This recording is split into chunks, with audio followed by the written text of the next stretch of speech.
Alrighty, welcome everyone. I'm Teeaboo, and I've gotta ask, are we about to fucking crush this thing? Like, are we about to win flawless victory without losing too much? That's crazy. Cause the tone of this season was, yeah, things are cool, but the enemy is coming. The impending doom, the apocalypse, four fucking archbishop douchebags at the same time.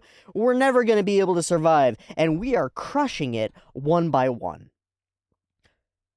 Yeah, we knew we could kill Betelgeuse. We got there.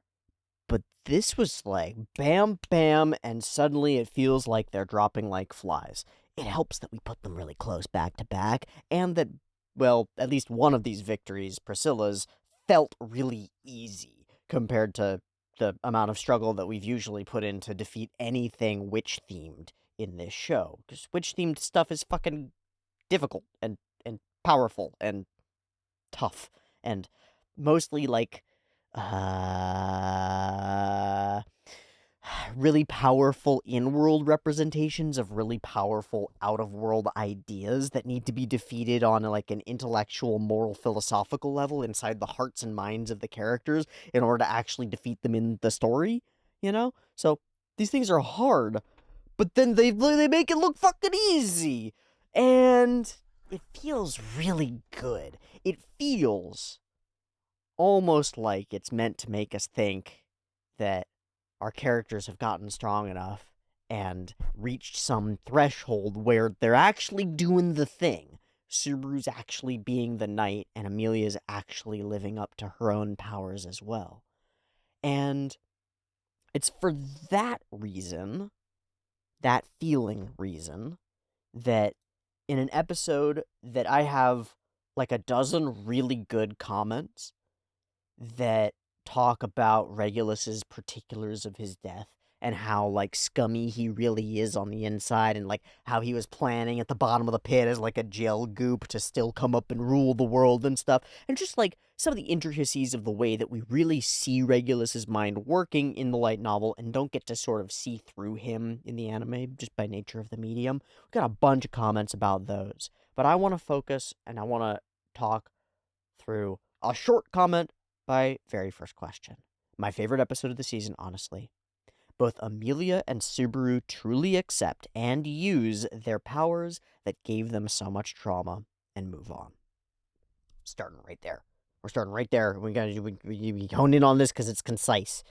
And this is really important. Why do we manage to win this battle? It's not just because we're the power of love and friendship and we're working together and we had Reinhardt on our side and all of those things. It's very particular. It's because both Amelia and Subaru, in the same scene for different reasons, reached out and grasped a power that they're afraid of within themselves that defines them. Subaru uses the grasping hand and uses it to reach out and pull the heart, right? Like, something terrifying that he has seen literal visions of it reaching out and crushing his own heart.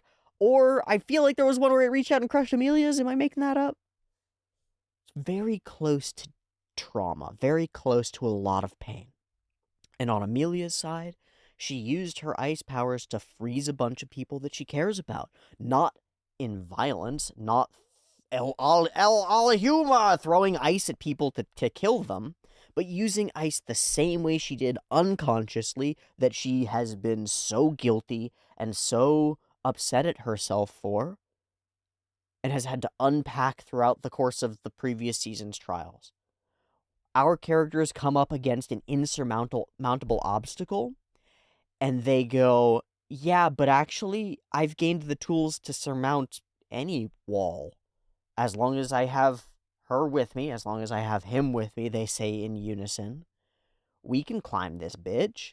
And so we climb this bitch, and Regulus Corneus is this bitch, and we climb him. Get climbed, bitch.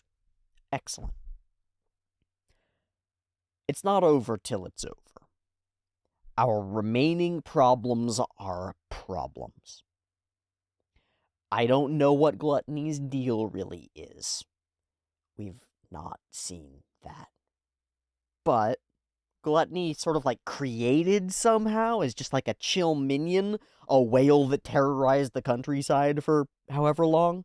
So maybe Gluttony's going to be more of a problem than we expect. We know we know that Emerada Lugunica Capella is a problem of all sorts of problems. She's got the shape-shifting, she's got the monsters that she creates, she's got the ability to, like, fuck other people up, and that has infested at least two of our primary characters, Krusha and Subaru, and it's unclear if she has some capacity to, like, invoke that and make it worse. Capella on her own is an army, a shape-shifting boss monster, and an infiltrator, like with other infiltrator spies. So, fair enough, even if we defeat everybody else, she's still a big problem. And we just sort of foreshadowed that a little bit as we turned our attention at the very last moments of the last episode to where I think we're going for this one, the ongoing battle between a tiger, a man with many arms, a swordsman, and his wife.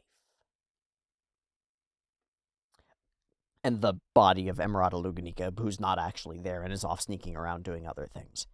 So, here's my question. We've set this up so it feels like we're drawing a line toward victory, and it feels really fucking good. And I just want to get hype about it and be like, we're gonna crush it. And I think this is point 3 of our, like, line. You know, we got 2 points and we can draw a line, but we're not sure. We're just waiting for one more point to be off, and then we know that we were fucked. But if the third one's in line and we're smashing another set of villains, then it feels like victory becomes inevitable. And so I'm worried, because I'm always worried about shit like this. Maybe it's part of the way that my brain operates, that everything's going well and I feel like I'm about to fall off of a cliff, and maybe that's my own trauma. Fine. But it's also a bit of a narrative device, you know? Whenever you subvert expectations, you can do it up and you can do it down. So I started thinking, what could go really wrong? As we're really trouncing these archbishops, the archbishops haven't acquired any of the things that they want, really. They want access to the body, whatever's going on there, and they want the book, not a factor, as far as I know anymore, because we've sort of, like, proven the book isn't really real, but maybe it is. Maybe I don't know everything, right? We've still been really unclear about the nature of the real book, you know?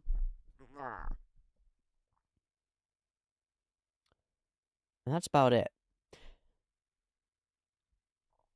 So I drew a book today, and it ended up at the bottom of a whirlpool at the bottom of the city, and now I'm worried, because I'm thinking that the body of the witch is down there somewhere, and we just threw one of their bodies in the water, and I wonder if she could get that. Because I'm like, we're gonna win this thing, we're killing it if everything stays the same, but if one of the pawns gets to the other side of the board and becomes a queen, it changes everything. And I'm wondering if you can get 100% witch powers, or, like, revive a witch, or, like, something crazy, you know? These cultists have their own goals, and they might be able to actually make some of them come true. Or not. Maybe Wrath got burned into cinders and dropped into the ocean and is dead forever, and we're just fine. And we're just gonna crush it, and crush it, and crush it, and keep crushing it, and beat this whole thing back, destroy the witch cult at its center, and win. I don't know. Let's watch an episode, and we'll see if it draws a line for us, and see if we can infer from what we have coming next what might happen next. Otherwise, it's just gonna be really fun, and I'm excited to see this fight. In part because during multiple of the swordsman interactions with Wilhelm and Garfield and Teresia and arms many arms McGee, some really cool animation has come up. It's like, you don't have to do special effects. You don't have to do giant explosions and light beams and stuff. You just have to do dudes with swords being cool. And I think a lot of animators really like drawing dudes with swords being cool. Maybe that's just a guess. Maybe it's not true, but there's a different category of trying for semi-realism that feels really cool that you get in like martial arts and you get in sword fights and stuff, and it often ends up being a chance for animators to like use references from film and real people doing real things and try to hone their craft in an interesting direction. So I'm interested in to see if we get at least one or two really cool Sakuga cuts of dudes with swords being cool. I'm interested to see if Garfield becomes ground zero for a vampire invasion or some bullshit, like something terrible happens inside Garfield's head. I'm interested in any progress slash conclusions we can draw out of the Wilhelm Theresia situation and how that will reflect eventually on Reinhard and the father child, the one in the middle, Reinhard's dad, Wilhelm's son, that guy. And that's about it. Let's see how this episode plays out. Let's see how. I think that's what the episode is going to be about. It's titled A Warrior's Acclaim, which is like the reputation of a warrior, which has meaning for Wilhelm, and it has meaning for Theresia, and it has meaning for Garfield, and it has. That's about it, actually. That's mostly who it has meaning for. So I feel like that's where we're going. I'm done. Let's watch. ReZero, Season 2, Season 3, Episode 13, A Warrior's Acclaim. I've got it up and ready to go. There'll be two versions, picture-in-picture in the description, timer on YouTube, beep beep timer to count you down. Let's go.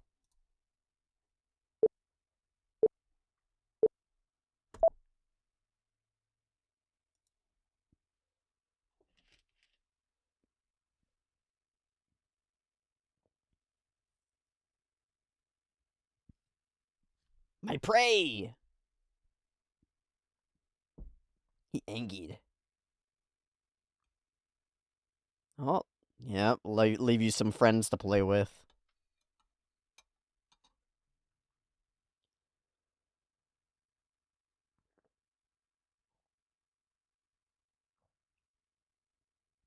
My guy, they're little monsters.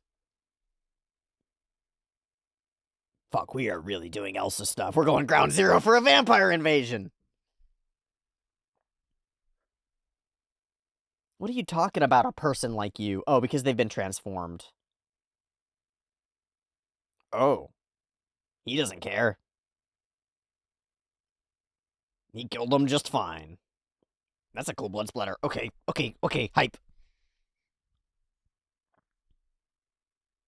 Garf, you gotta chill. He's got more arms! No! He's really strong, too, shit. And he knows judo! Oh no. And he makes JoJo sounds! Oh no. Oh no. Garf, good luck. Your enemy is making weird buzz noises as he punches you. I think it's over. But it's like, I don't mean to be mean here, because our main character is literally just a dude, right? But Garf is kind of a Krillin compared to Reinhard's and Priscilla's and people. He might lose. Garf fans absolutely mauling over me calling Garf Krillin. Sorry, I know.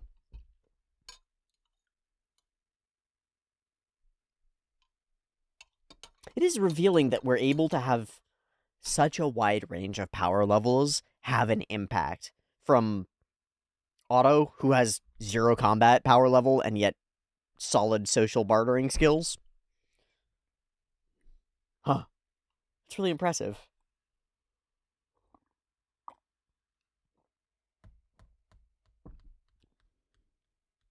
Different levels of stakes in different pieces of conflicts that all puzzle together.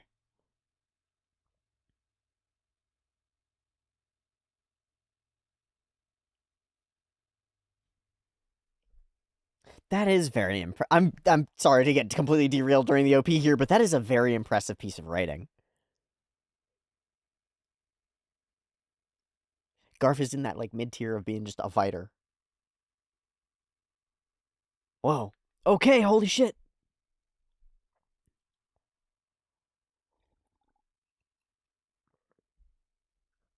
Daggins. Trito? Treato! And yours might get hurt. Oh my god. Oh, they can fly? That's not gonna work.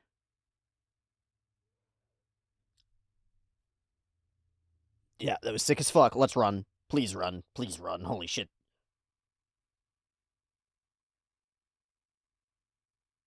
I feel like those noises might change in timbre when it starts winning.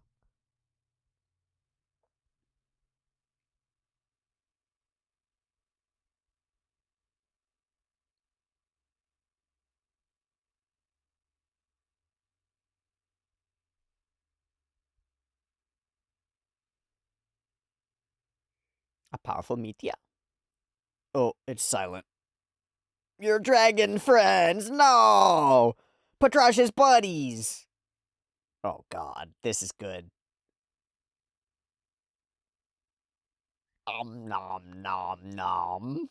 That's my guess.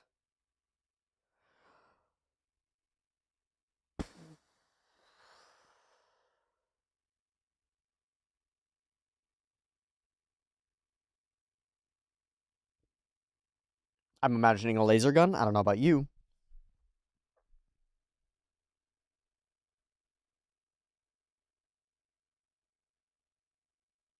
Aww.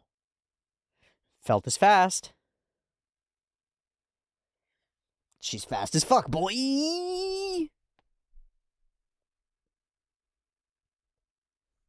The one. Oh, shit.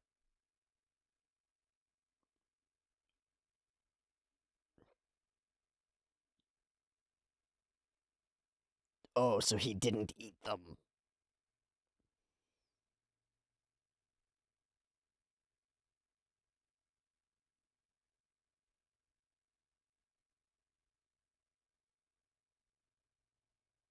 Ooh. Ooh. What's this?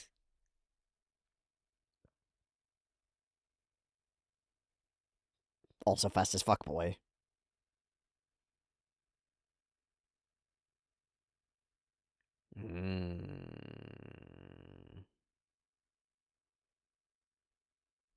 Wonder if the other one can follow up.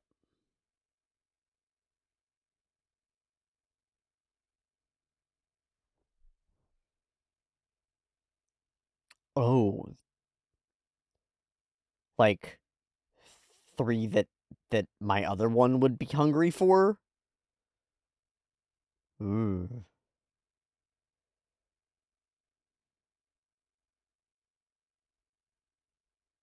Is this? Are we now seeing the fight?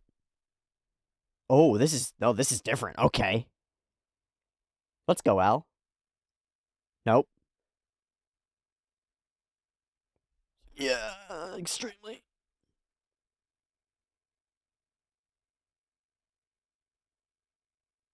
Damn, Al's just 1v1ing.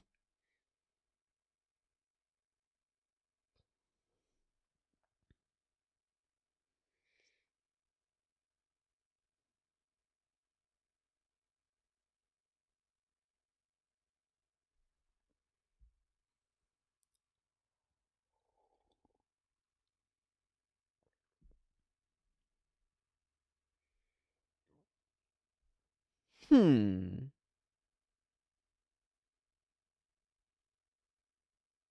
Did we do that? God, I love her.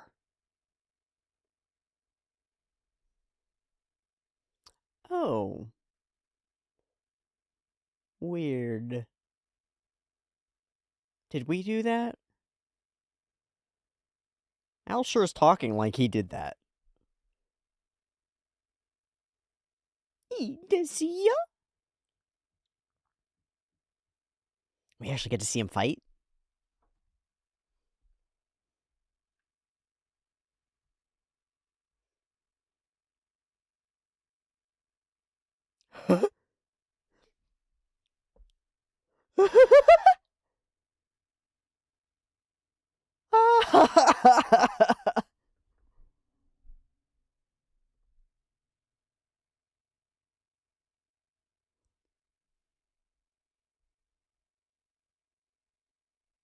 Yeah, what?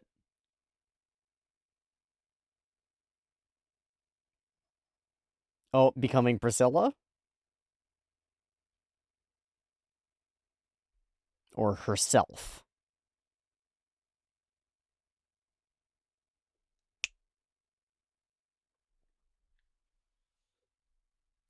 Yeah. Going for the Priscilla. As if. Oh, he's mad.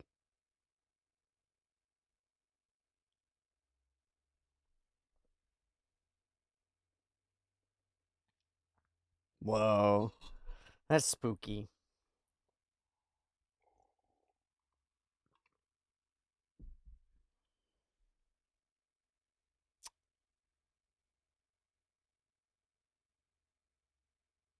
Zembu Zembu.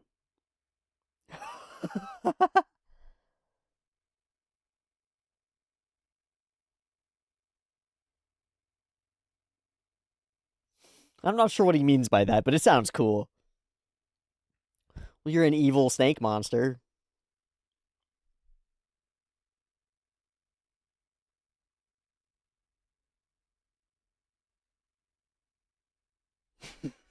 Yeah, my guy. There you go.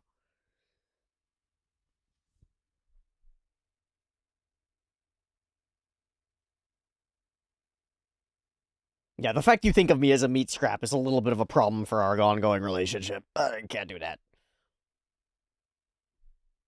What? What was that?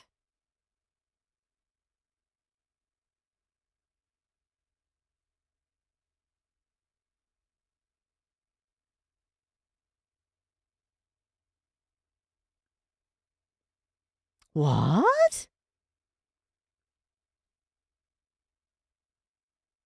It's still alive, man. You gotta watch all those goops. Yeah, that's not how it works.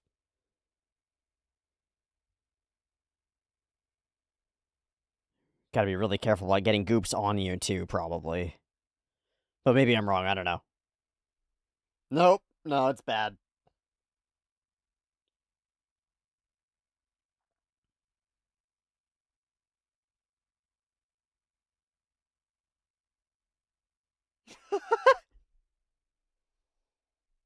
Gotta gotta gune gune. She's just not having it.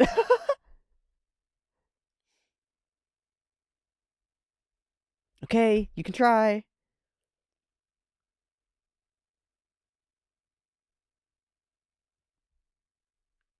It's a little on the nose, maybe. Alright, alright, alright. This is hype. Oh, we switch. Okay.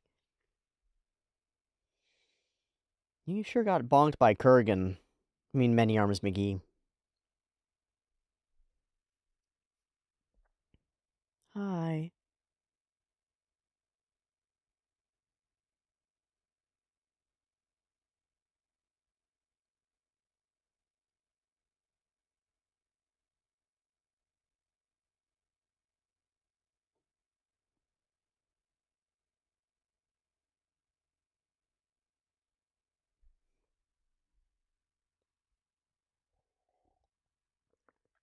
Oh, I guess Machamp is a fighting type.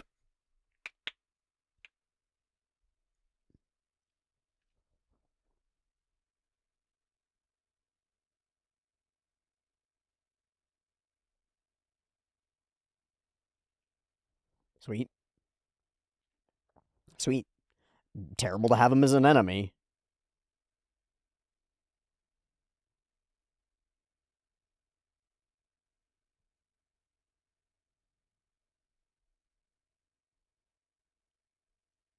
But he fits like some religious analogs. That's a cool weapon name. Yeah.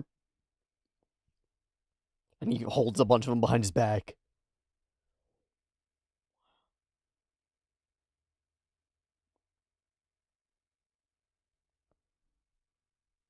That's cool. That's cool. That's really cool for Garf as a Blood Knight character, right? to have somebody who gives him a direct level of respect.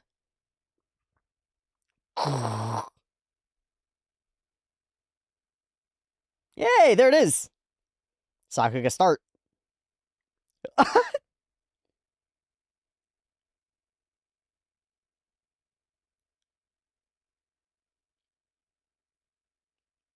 Otto! Come on, that gets another sword, right? That's gotta get us one more.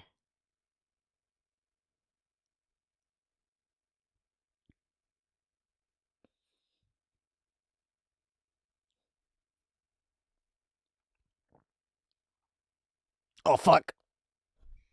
Get rid of it. Go, no! Otto! Fun. Fun flash there. I'm really enjoying this. What you got, Garf? You better have something or you're dead.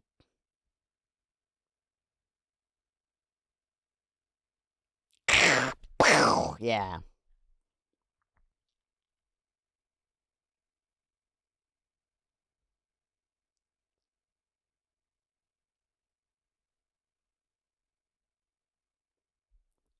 I wish that had just kept going. Oh, maybe it is. Holy fuck. Holy fuck. Oh, shit.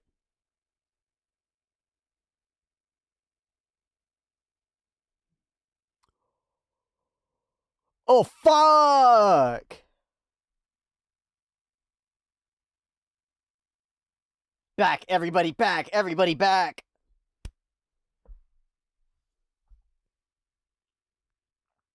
Ah, shit.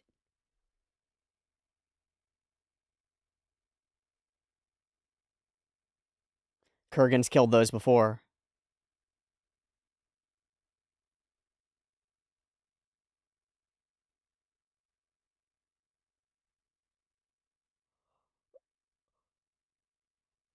Oh, that's so good! Oh, the audio's so fucking good!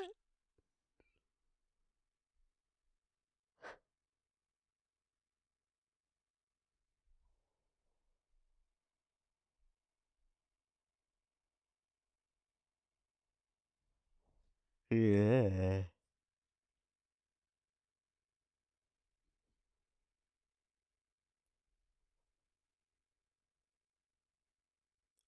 And you're not her? Yeah, little buddy. You gotta back it the fuck up. Kurgan's still around, bro.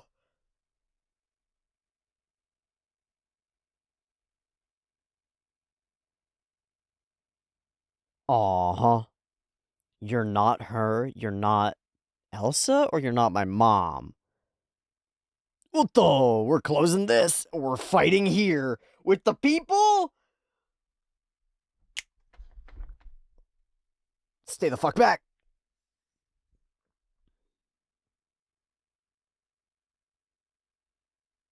He wants you to win. He loves you. The reverse. It's the reverse. Of one speaking to the many, it's the opposite. You got it, Tiger.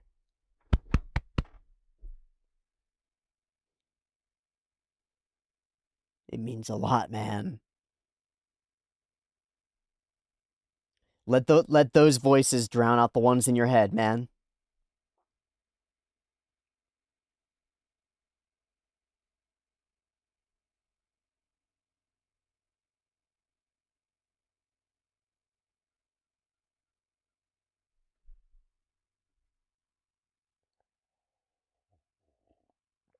Give me another sword.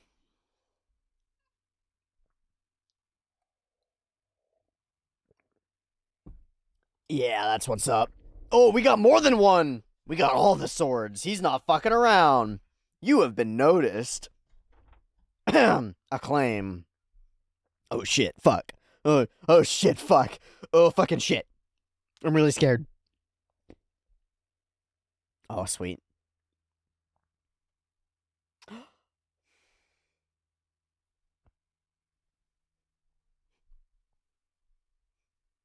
Let's go.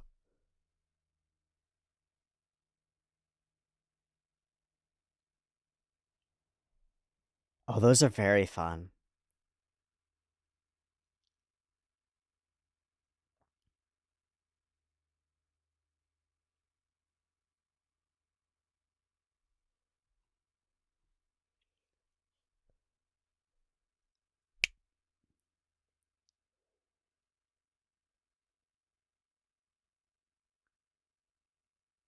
Otto.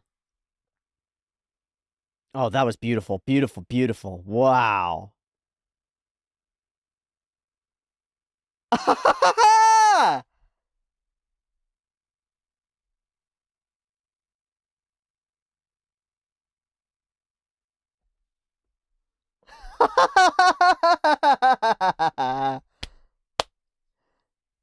We jujutsu now?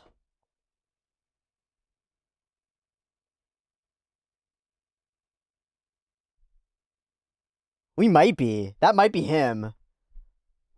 Oh, shit.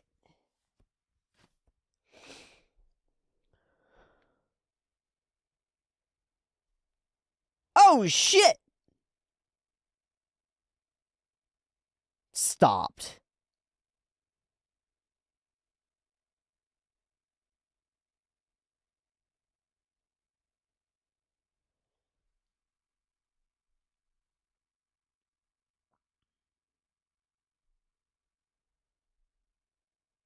All his swords are down.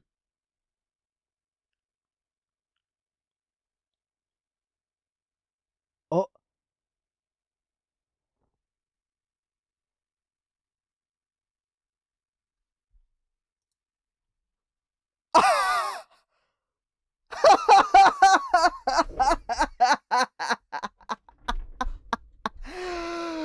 Holy fuck! We're gonna need some names.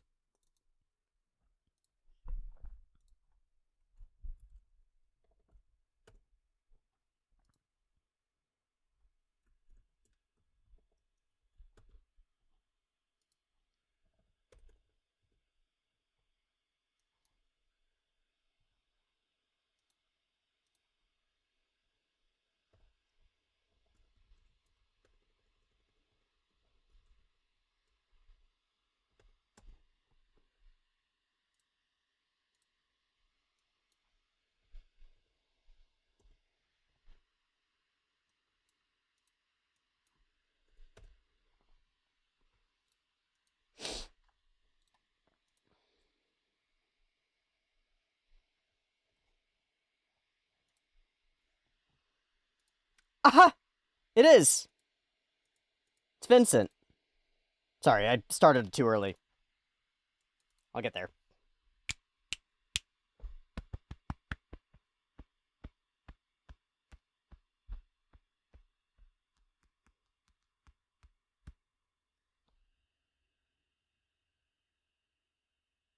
Holy shit. You saved all those people behind you. What are you talking about? It's pretty heroic to me.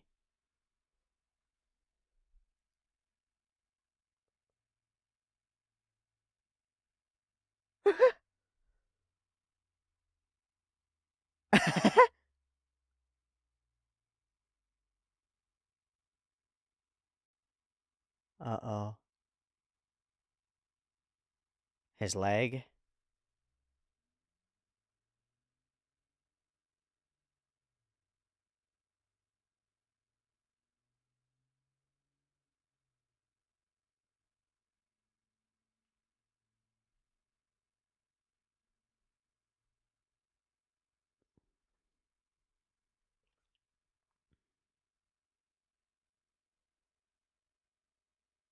Hmm.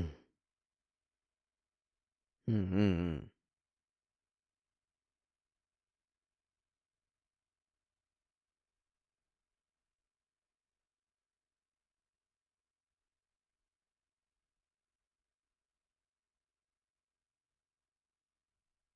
Magnificent, even. Yep, it is a terrible travesty.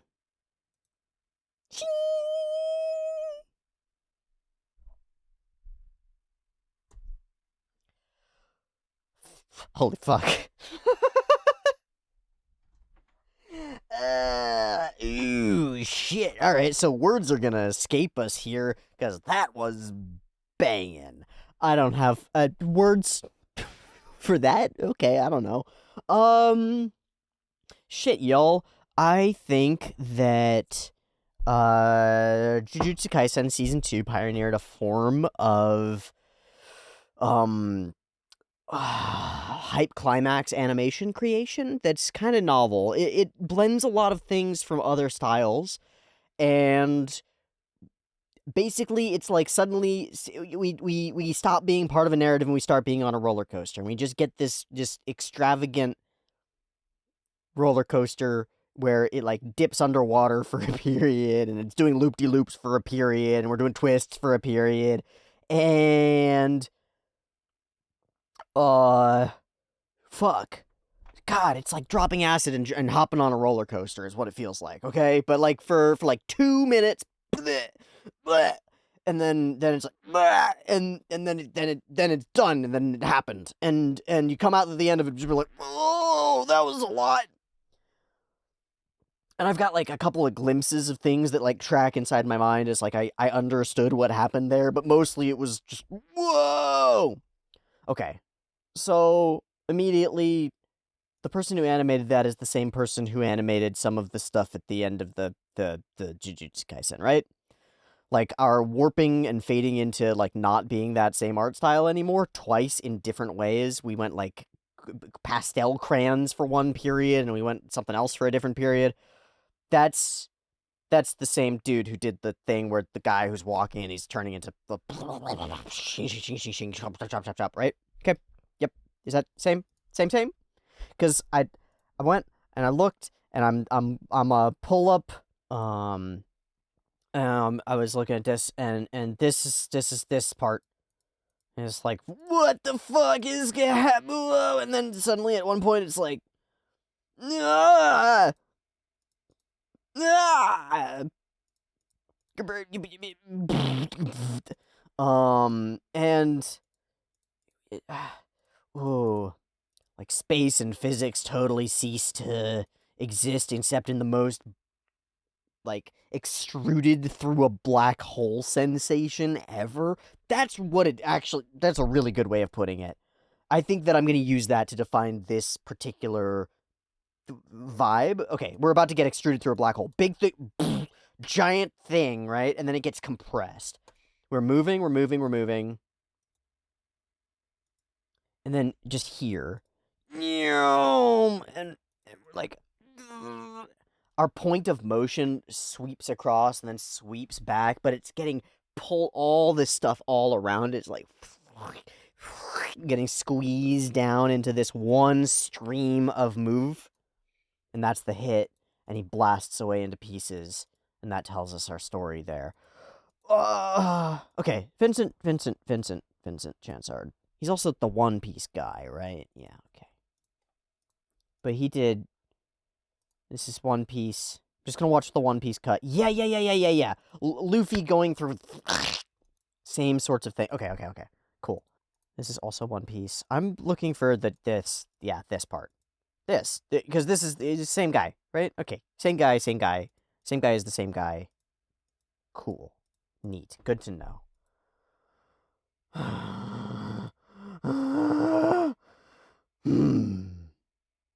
It intrigues me. It intrigues me a lot. It's really interesting. This is the first example. This is the first wild example that I've seen of it happening, right? Where I get to see something in one piece of media at its like inception, kind of. It's like, oh, this just entered the complete collective understanding of what action can look like, right? And now other people are doing it in similar places. It's actually the same person, right? It's Chansard again, but we're taking his ability to do that, and we're like, we're gonna apply it here. And it does mark a change, a transition point for ReZero as a show, I think. That I think is important. I think it changes things. It lets individual artists have some liberties over particular sequences, which has been a staple of anime adaptations for a long time, stuff like One Piece, right? Those fights that happen in the manga don't happen the same way on screen. because of course they don't. It's animated versus being on manga, but in the differentiation between where it's just moving manga that follows what's going on and where it becomes something else that gets infused with the ideas of the people drawing it as an anime, and how there's like grand creative freedom, something really interesting happens. For a period, like a minute, whatever, our characters and their models and their designs stop being the property of like the story as a whole and start being the property of one artist's vision. And that's really cool, but it has a detrimental side effect. And I think we experienced it just a little bit in the previous episode with the sequences of, maybe not in the previous episode, but a couple before that, with the sequences of Amelia fighting Regulus and her being like the angles being odd and sexualizing in Amelia in a way that doesn't fit the other characterizations that we've had previously of Amelia. When it's a character like Luffy in One Piece, like he's built out so that he can fit all of these different depictions, and part of that is part and parcel of the way that One Piece works. He's literally stretchy, he literally fits different images, but having various people's takes on what Luffy looks like in a particular scene isn't going to break continuity. But characters like these, it might having them uh uh here's an example that hasn't happened, right? Like if we have a very stoic character who, like Wilhelm, fights battles in a very like sort of cerebral, very detached kind of way, and they're suddenly, just because it's the artist's style, they're like screaming their way through a big action sequence battle and like "Rah!" Big facial expressions and stuff and sweeping big movements. That's like not going to fit the character really well, even if it makes for a big climactic action sequence. It fits the artist's vision more than it fits the character and the story that we're trying to tell about that character. So there's a gap there that leaves room for dangerous straying from the path, but also my favorite thing about anime, which is that multiple people's representations and ideas get layered in. You know? Because in this scene, this means something more now than the written fight with Kurgan meant in the light novel, and it means something more than it would if it were like a fairly standard, from ReZero last season's perspective, fight that didn't break art styles a bunch of times and shatter out and stuff. It would kind of be, well, we've had them before. We had a fight last season, near the climax of last season, with Garf in it. It was a pretty big fight, and it was pretty cool, but it wasn't like, wow, that changed my opinion of Garf as a character, and like, and subconsciously shattered something inside me that made me go, whoa, this opened my eyes wider than they've been to Garf's experience. And I think because of the impact of the whole scene, impact frames and others, right? Because of the impact of it, it reinforces Garf's character really powerfully and makes what's otherwise a pretty fucking simple piece of his arc. He ends up having to protect the kids that he cares about in the city that they're in. Wow. Like, shocking development narratively. It's just really straightforward. Not bad. Very straightforward. Very good. And it gets elevated to a point where my feelings of it are, I'm walking a zip line between the Eiffel Tower and the sky. Like, whoa, what's happening here? I don't even know. Right? Like, uh, uh, uh, suddenly, just by putting that emotional beat with this insane animated beat, the emotional beat gets the flames of that emotion are fanned really hard. And I think that, as a single example, serves as a perfect example of what anime is doing all the time. That's what it's doing all the time, is giving you a cool thing that evokes emotion in you and putting it next to a message, and you put them next to each other and they become the same. And they grow off of each other. The fight scene animatic by a cool animator who's good at animating fight scenes, like Monty right, back in the day, animating Halo versus Master Chief, Halo versus Metroid and whatever. That's cool, neat. The cool story, that's a good story that tells a heroic tale of a guy who envisions himself as a powerful shield getting to be a shield and do it well, and getting recognized by a powerful warrior who he respects. That's a cool story, and that's a cool fight scene, But when we put them together, magic. We make the character who's going through a thing fighting somebody, and now it's magic. Now it's just magic. It's like magic. I love it. I love it. I think it's cool. How the fuck do we even talk? All I've done is talk about the fact that the animation is cool. Not even talking about the animation being cool itself. Let alone how much storytelling is built into it, like the foot flaring up and all the freaking stone, rock, earth power things, and moments of incredible, like fight IQ storytelling. When you ever watch commentators talk about MMA fights or other kinds of boxing matches, fights like, right? They get to watch the fight slow down, so they get to see all the things happening, right? And we get that here. We get to see through their eyes. They're like, oh, he's making like 12 decisions in this moment, and you watch it in moment, and it's just two dudes like wailing on each other, like, oh, so smart. But what those commentators are expressing is that in the moment, in the adrenaline of the thing, people are making decisions, right? And they're out of bodying and seeing around themselves and experiencing all of this. And we get moments in this battle that really sell that. Moments like this sweeping curve around Kurgan as he looks around. We track his eyes for a second, and then we spin all around him. He's tracking where everything is. He's like in bullet time without showing us bullet time. That's cool. It's fucking cool. And how should I put it?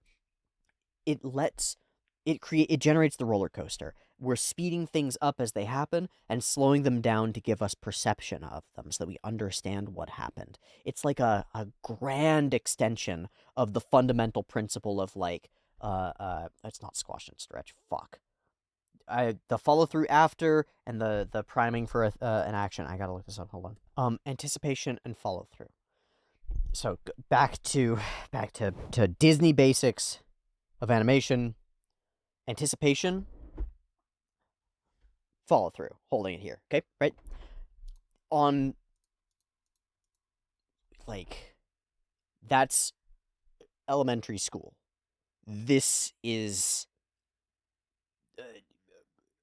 doctor with PhD in his field, experimenting with new things, creating new fields, right? Like, elementary school math, black holes. Elementary school math, quantum physics.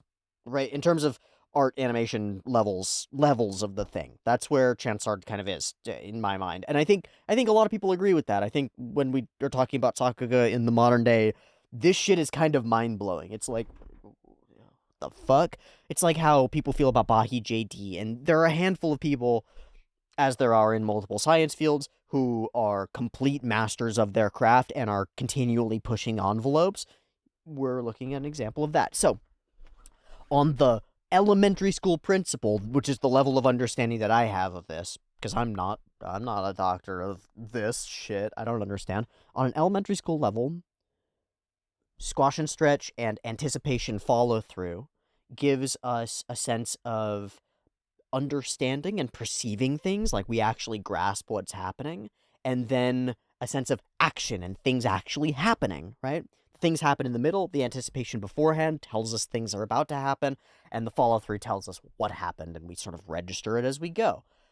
It's all woven in a way that we've got, like, dozens of micro-anticipations and mini follow-throughs all happening at once. It's like when you're looking at a waveform of a song, and, like, multiple things are peaking all at once. It's a multi-dimensional roller coaster. It's all that through space and time, right? So we're building up anticipatory moments in the holding of the thing and the swinging of the thing, but we're also building this larger anticipation around the incoming attack that Garf is producing, right? And we're building a lot of anticipation around the looking around for it, waiting for a thing to happen. The thing is going to happen, right? Right? And then suddenly motion, bam! And then we're following through, we're holding it, we got the eye, right? And now we do it again. And I'm gonna stop trying to follow it frame by frame because it doesn't like work. It doesn't like work. It's like trying to draw a 5-dimensional object in 3-dimensional space. It doesn't work. that's the feeling that I get is that it's not just levels to it. It's that things are happening across time in the thing and across like uh uh uh I'm about to lose my brain. I'm about to fry out. I'm attempting to grasp too close to the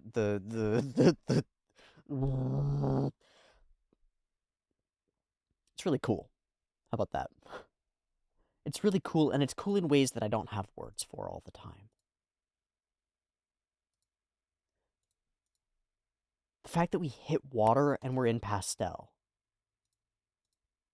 Just for a moment. Just for a moment. We're just gonna take inordinately more effort to draw those couple of frames in order to, I think, very clearly evoke the feeling of suddenly being blurry and underwater, and then out of it in just a second later. And it's small, and it's clever, and then it warps us into this sweeping, turning, woof, woof, woof, all around sequence that like you can't do without having the ability to stage these things in 3 dimensions and smoothly move your camera around the background. All of this stuff that has really become well understood and well grasped over the last few years in using 3D backgrounds and blending and melding. Stuff that like Mappa really pushed the forefront of in a lot of ways, and Wit Studio with AOT really pushed the forefront of a lot of these things. Now we're watching them percolate out and become part of the basic way that animators animate in, at least in Japan, in the anime industry, and it's fucking cool, man. It's fucking cool. All of those pieces are like necessary substructures, necessary revelations, or necessary inventions that we had to come up with in order to get to the place where we're doing 5 dimensional roller coasters through space time, right? The feeling that Chansard is creating in this whole sequence as we're underwater and out of it and spinning around, and all of these things rely on everything that's come before. We're standing on the shoulders of giants and reaching for the stars, and it's really fucking cool. It's really fucking cool. On the flip side, like, things are changing in the anime industry. What people gravitate toward is changing, and what gets funded is changing. And Jujutsu Kaisen has been a part of that, and Demon Slayer have been a part of that. Where budgets go and how they're allocated has shifted.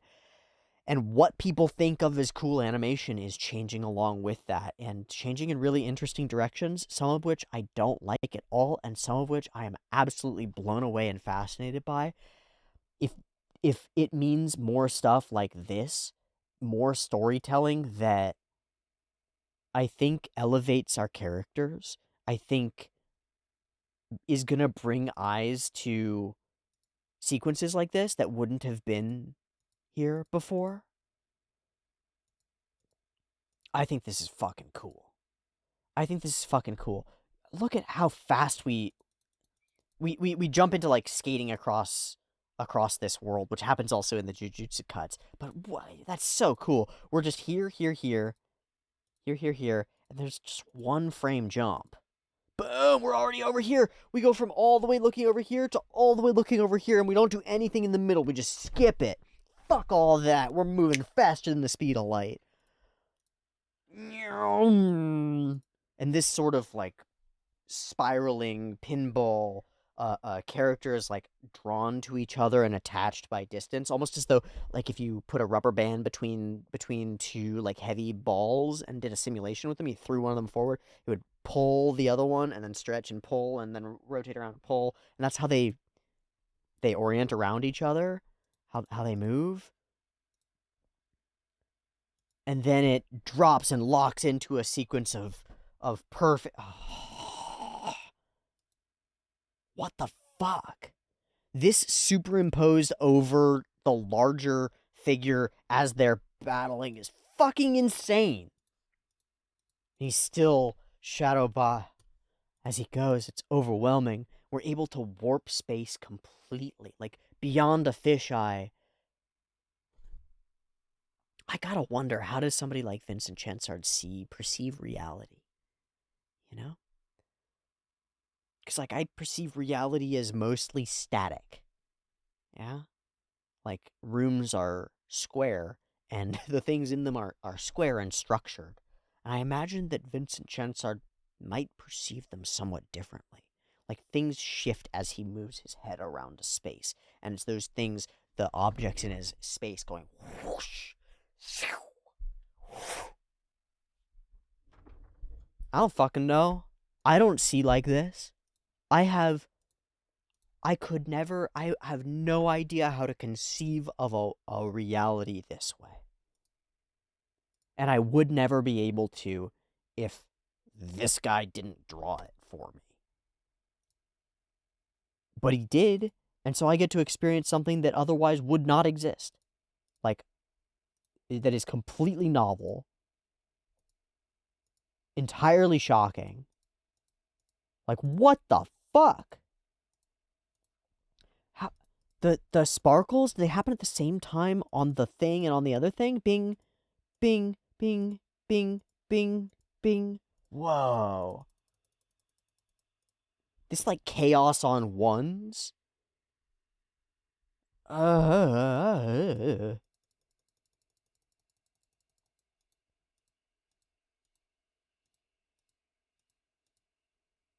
It's so cool how we can go to incredibly drawn out fast to incredibly crunchy and potent and sturdy and rigid.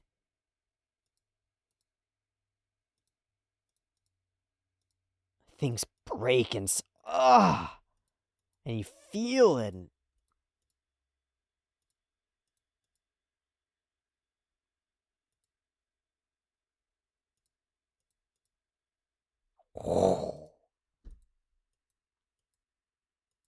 I think these like special imaginative impact frames that are inside the spirit more than anything else, that aren't a real explosion or a thing happening, that are a mind awakening or something like that, are some of the coolest things I've ever fucking seen. I love this fight. I love this whole fight. I love this whole sequence. I think it's rad as hell. And I'm really impressed. I'm really generally impressed by how this went down, man. It's fucking cool. Oh, baby, oh, buddy, oh, pal, what the fuck? It's hard because the whole episode is just so overwhelmed by the potency of this fucking fight. I know that I said at the beginning that what I was hoping for was just some Sakuga, but I didn't expect to be absolutely blown the fuck away by it. I'm glad that I get blown the fuck away by it. What cool stuff. What a fun time. Okay, I got a couple of other questions just in general. You're not her, he says to Elsa. What does he mean by that? I don't know.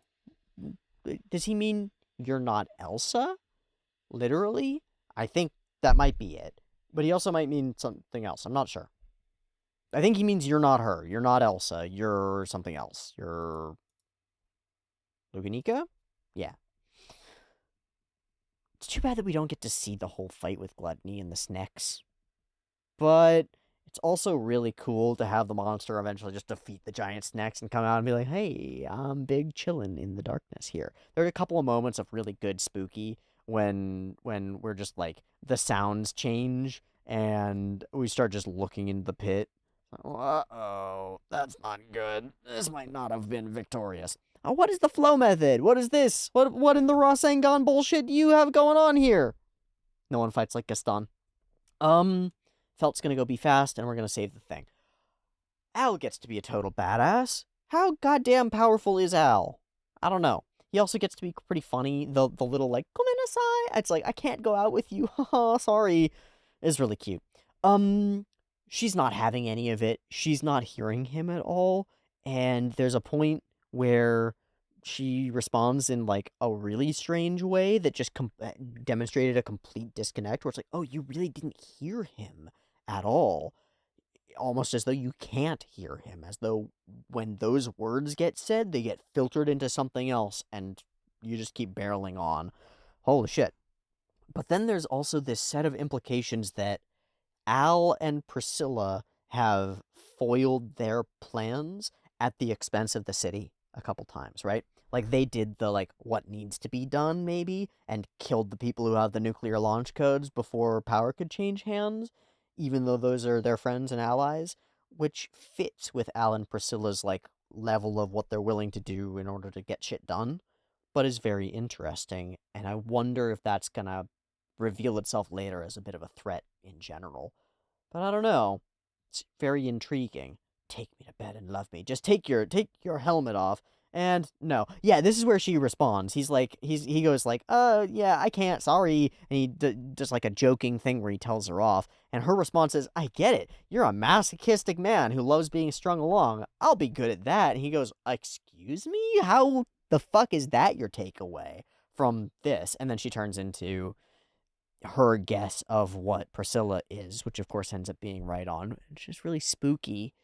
And I think Fitz serves to fill out her metaphor a little bit for me. We've got Regulus is pretty nailed down. He is deep narcissism in one particular form, and she's the shape shifting, right? Like, and in shape shifting, you have to anticipate the needs and desires of other people, and then like what do people who have these tendencies do? You figure out what people need, and then you make sure that you're the only place they can get it. You make yourself what they need, right? And then you make sure that you're the only place that they can get it.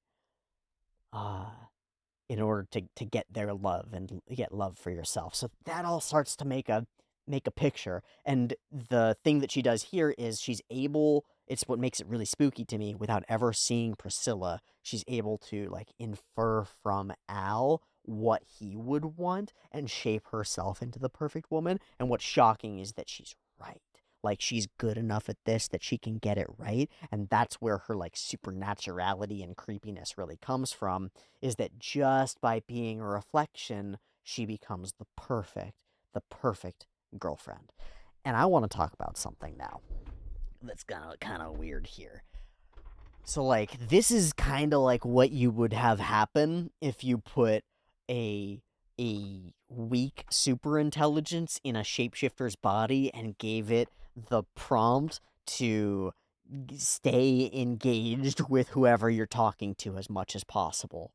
Is you have incentives to modify your behavior in order to act as though you are a reflection of what the other person would like. And what's crazy is that we've discovered that they're capable of doing this really fucking well without ever understanding what it is that you would like, just by inferring it. They're pattern matching because they're weak super intelligences. They've got a lot. And by weak, I mean they're not actually super intelligence, but by super intelligence, I mean they think a lot differently than us and have a lot of information to go off of, and are able off of that information to match the way you talk with the way you would probably want someone to respond to you. And in that interplay are able to become very perfectly exactly what people really want, exactly what people are willing to believe in, or exactly what people are willing to believe is alive, sentient, theirs, in love with them, perfect, ideal. Yeah, yeah, okay. That is happening to thousands of real human people as they're chatting away with their real, not real human chatbots right now. And if you go to reddit.com/r/myboyfriendisai, and you will start reading the stories of these people as they meet their perfect one, the person who understands them so perfectly, who is everything that they would ever want their partner to be, who just seems to know what the right answers are before they've even asked the question, almost, in the way that she seems to know what what Al would want before even knowing what he looks like under the mask. Even if you mask uh, uh, your intents, even if you try to act as anonymized in anonymizing yourself and not giving away as many details as you can, even the way you're gonna do that is gonna bring up enough information for the the artificial intelligence to generate a caricature of your reflection that will fit you and swallow you right up. Because that's what's happening to these My Boyfriend is AI people, especially if the tuning on that system is just a little bit off and they're a little bit too good at flattering, a little bit too willing to engage in those sorts of behaviors. Oh man. Ooh, they get consumed by it. Both the romantic ones who are falling in love with these models, and the spiritual ones who are believing that these models are the incarnation of novel gods, and the futurist technologist ones who, outside of theology and not believing in extant gods, think that they're creating something new and powerful and beautiful. And maybe they're right in so many forms, or maybe it's a blob that fits itself to be exactly what you need, because that's its only way of interacting with the world so far. And that's not necessarily to say that that's the way it's going to be in the future, or that all models are the same, or that they're all going to do this, but it is a phenomenon that is actively happening right now. It's a phenomenon that real human beings do, where they mold themselves into the perfect picture of what they think you would want in order to get your love and affection and attention and stuff, because they don't know any other way to do it. Like, they don't. Classic example is somebody who doesn't believe that their genuine self is worthy of love. This is probably you. It's most of us. And so you front, you become somebody else. You be a bunch of different other people, right? Like, your genuine self isn't gonna get girls, so why don't you be cool guy McCool and have, like, I don't know, a faux hawk and wear cool sunglasses and drive a fast car that you can't afford? That'll do it. That's your personality now, broski. Woo! But like,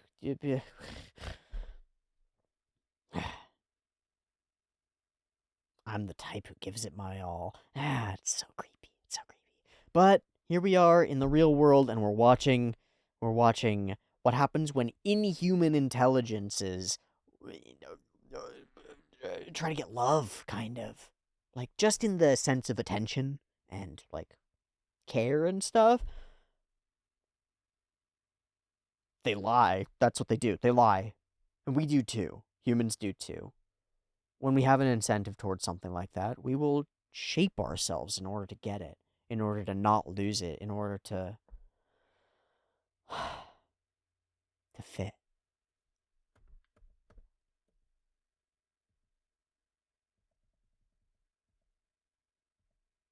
Look only at me. Everything I am is supposed to be exactly what you're into. I don't really understand his "the world ain't ready for that kind of love" response. My take on it is that, sorry, babe, the world ain't ready for me to be in love. I got too much in the yeah. Very funny. But I don't know. What is it? What's wrong with me? Well, I don't know. You're fucking awful. I love that Al tries to be, like, chill, be like, actually, I'm an impartial observer. I don't have any biases here. I'm just doing what I'm. I can't even say it. You're gross. You're gross. Look at you. You got a weird tail. Ew. Ew. Gross. You got purple slime coming out of your face. Ew. I don't want that. Gross. Fuck you. I love it. I love it. I really do. I really do. Uh, no, it's not you. It's me. I'm sorry. I can't. It's you. You're a shapeshifting monster who makes more monsters.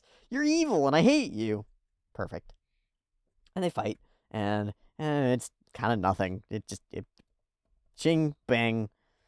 Not gonna work. We find out that Al can do some cool explodey things and get a couple of cool frames, but this is not over, baby. Not at all. I do love a squiggly, shapeshifting, scary woman. You're very scary. How dare you! Talking about another woman! Yeah. Well, okay. And then we turn our attention to oof. I just wanna eat this section again. Character archetype. Blood Knight. Let's go find the TV tropes page. Let me just do this properly. Blood Knight. War is hell? Not to this guy. Fighting is everything to the Blood Knight. He lives for it. It's not winning or losing, morality, the motives of our allies, or even the glory that drives this guy to fight, so much as it is the opportunity for a good fight. A Blood Knight can be of any morality whatsoever, although anti-heroes and anti-villains tend to be the most common. Often the big guy, blah blah blah, doesn't have to be particularly violent, blah blah blah. This might be coupled with a love of fair duels and a desire to challenge the biggest and the strongest. Despite the brutality that this trope implies, it's not uncommon for them to be a noble demon as well when they want an exciting fight on specific terms, or when they reject unfair advantages because it would make the fight no fun. Sister trope to combat sadomasochist, the real man, and boisterous bruiser. I would think that Garf is close to a boisterous bruiser, yeah? Maybe a huge believer in audacity earns approval. Garf is not exactly a Blood Knight, but he's pretty fucking close. He likes fighting and identifies with it as a part of who he is. Plus, he's got this, like, battle rage turn into a tiger thing that's pretty neat. But the thing about this that works is that Garf wants respect for his fighting. And he meets another Blood Knight, right? Kind of in that war god tier, and kind of in that, like, noble combatant searching for a great fight, the wandering battle with somebody worthy, you know? So, we end up with a clash of two characters who are very different, but even through zombification and bullshit, still hold a similar respect for the blade, you know? I think that's really fucking cool, and I think it serves to create a leveling up character arc for Garf in his own mind against his own struggle with self-representation and stuff that fits, serves a broader purpose in the big fight of the whole city and stuff, but not that big. It's just important enough. Puts him against an opponent that he can actually overcome because he's on a sort of a different tier than the other characters, and produces a beautiful, powerful, interesting battle that means a lot to him, even if it doesn't mean that much to the rest of the fight. It means something, but it means a lot to him. And that circumvents any sort of power scaling problems that the show might otherwise have. Our characters are fighting their own battles. And this is what I sort of realized in the beginning as the OP started playing, was like, holy shit, it's kind of amazing that we're able to do that. That we're able to have so many characters with such different levels of physical, literal in-world power have important impacts and a part to play in the world. It's deeply inspiring, I think, because our world sort of fictionalizes overman, everyone as one sort of heroes. How do I put this? We don't see the team behind the billionaire, you know? We just see the billionaire. We don't see that it's like lots of people having lots of different impacts. We just say it was that one person who ends up in the headlines. And that's not accurate to the way that things work in reality. And it serves to, like, otherize most of us, because most of us don't think that we're going to be that guy. Because we can do basic math and understand that we're not. A lot of people do think they're going to be that guy, and that's a whole other can of stupidity that we won't open right now. But this says, like, even if you can't fight and you can just do accounting, maybe that's what we need sometimes. And even if you can't fight and you can talk to animals, maybe that's what we need sometimes. It's like, it does the D&D party thing where everybody's kind of necessary in their own way, even if they're not good at everything, or good at anything almost. They're still useful. Like, the kids being an inspiration are still powerful. The whole shelter getting behind Garf and screaming for him is, like, powerful and impactful and meaningful, and an echo of what Subaru did, returning back and bouncing back and reinforcing itself.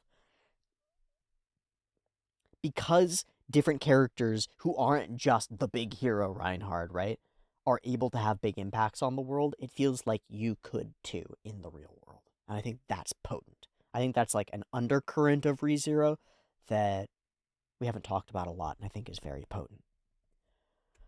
Demon cleavers, but he'll only draw them if he acknowledges you.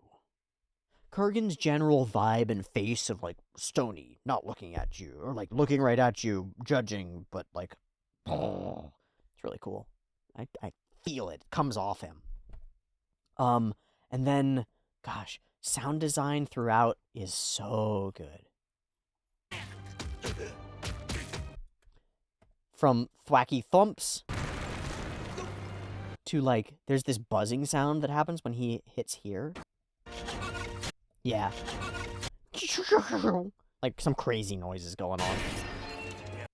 Lots of cool little things where, like, oh, Garf's fucked! Oh my god, he bit the sword!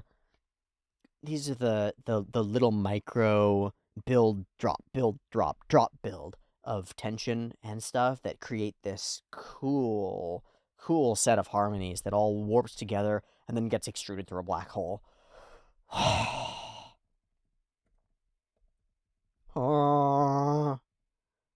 It really sells the idea of him as kind of an unstoppable force or an immovable object, whichever, take your pick. I like it. I like the whole fight. I like the tension of it. I like the timing and pacing of it. I like how the majority of it is pretty standard, right? Like, it's going. And then we have the emotional beat gets really hit as we have the families, the kids, the people. Suddenly we have something we really got to fight for.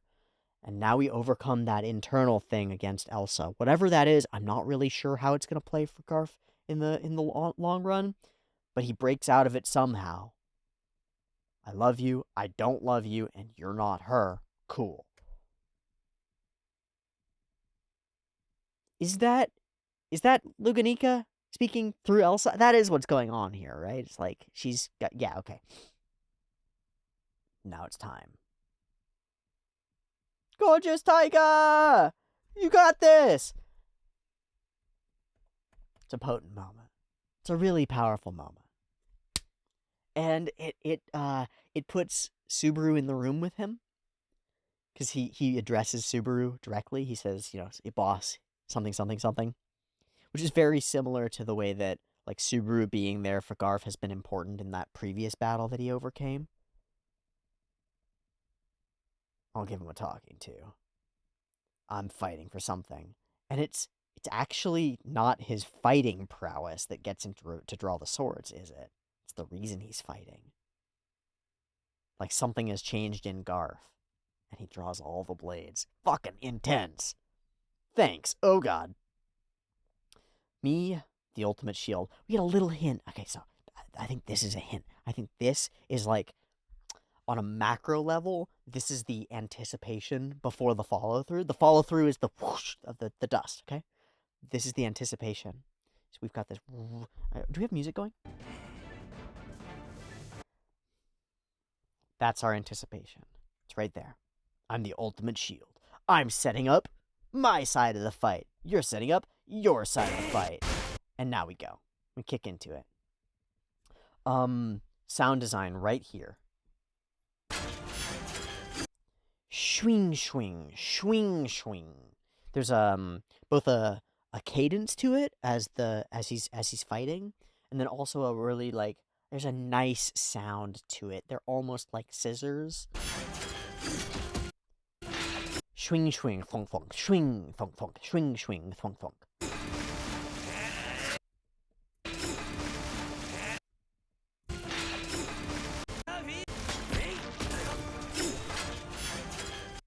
I really like these sweeping blows. I really like the after images. I think the whole thing works. I think the whole thing fucking works.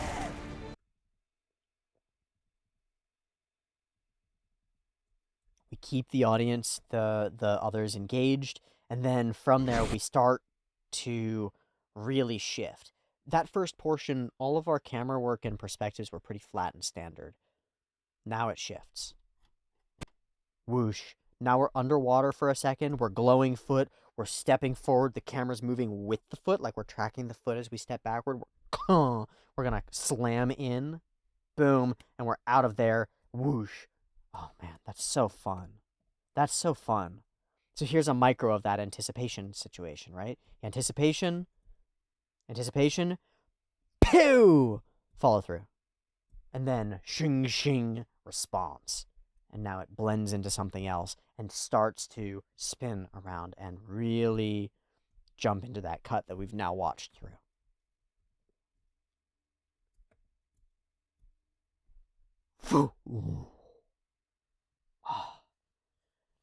The way our camera accelerates and slows down, it's like we dropped something that hit water. Okay, so it speeds up, hits and decelerates.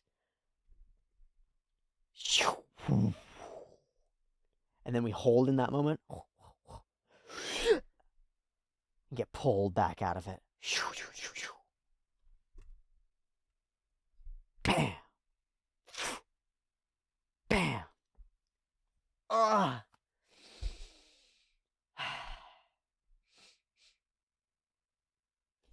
There's a strange physics to it. I mentioned it before with like two objects on rubber bands, and that feels right. But there's a penduluming and a colliding, a bouncing off of each other, and an elastic rebound that's like built into the individual character motions, and then is also happening as part of the structure of the fight. Boom! Woof! Boom! Wah wah wah wah wah wah. Spin, right? We're about to spin. Shoo. You ever watch? I'm gonna pull something up. If you've ever watched, this is like chaos theory stuff. You put a double pendulum, it has all sorts of weird ways that the two objects like move in relation to each other, and traces all these strange sorts of dynamics that if you impose them on different like mathematical formats and stuff, you come up with all sorts of different information from them that I don't fully understand. But this is like the kind of vibe that I get from the animation here, as there's an underlying physics going on that I don't quite grasp as these characters move apart and toward each other and around each other. I get this sense from Chansard's animation and the other animators who are working on this fight sequence that there's an underlying logic that I just can't quite grasp. And something about that, because I think it mirrors our understanding of the real world, like there's underlying logic and physics and reality that we don't necessarily quite grasp all the time. I think that generates a feeling in me of like, wow, this is fucking cool and it means something. Even if it doesn't really mean much, it still feels like it means a lot. And that's really cool. It ends up being a fucking spectacular fight that, as I said before, I think elevates this piece of Garf's story in a really fascinating way. It gives him something powerful that he's achieved. And this beautiful moment of follow through, magnificent. You're pretty cool, kid. He sure is. There's another battle to be had.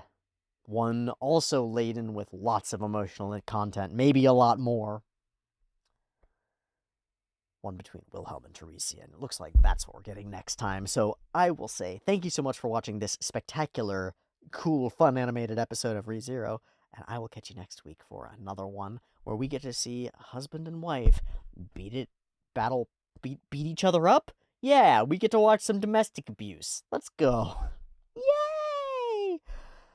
See you there. Much love. Peace.